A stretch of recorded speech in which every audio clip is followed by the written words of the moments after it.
Mine was a bit different from Miriam's. Like, it's interesting to know that your parents were both supportive. I think for me, where I was coming from, my parents were looking for me to have really good results and figure out my future.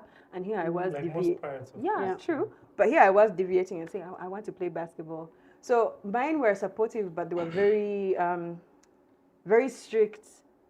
For example, I remember the time they called us to national team to go. You guys, this story is very interesting because I remember they got us from school and took us to get passports, our very first passports. Yeah. We never filled in documents, by the way. Back then, I don't know if we should be was saying this crazy. on there, but we never filled in documents, yeah? First of all, my passport, it had a different, it said I'm a Muganda, I'm not a Muganda. Like, there were a lot of things. The age was even different. So, and my dad is a lawyer. So my dad gets there on the day when they're giving us the passports. I think Tom is the one who took us. Yeah, I remember Tom. So my dad gets there when they're giving us the passports, and he looks at me, and that is when he is finding out that I am leaving the country. The look on his face. First of all, he looked like he wanted to tell me off, but at the same time, it's like, I cannot crush her dreams. He was very confused. And that time we were candidate classes. Yeah, I remember. S6. S6. I was S6, under 18. Under 18 national team. We told ourselves we're going to, that was 2008. We said we're going to pack our bags in the suitcase, we're going to read. I kid you not, we did not open a single book when we got there. We played our hearts out, we came back, we still passed, by the way. So for people who sit there and they're like, being a student athlete distracts you, it doesn't.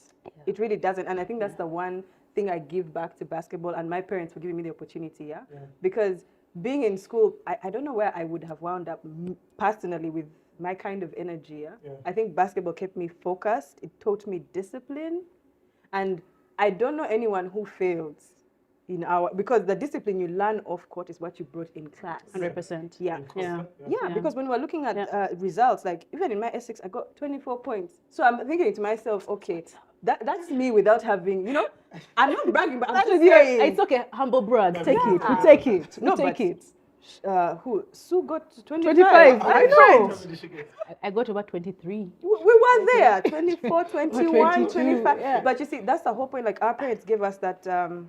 So yeah, my parents were supportive, but very.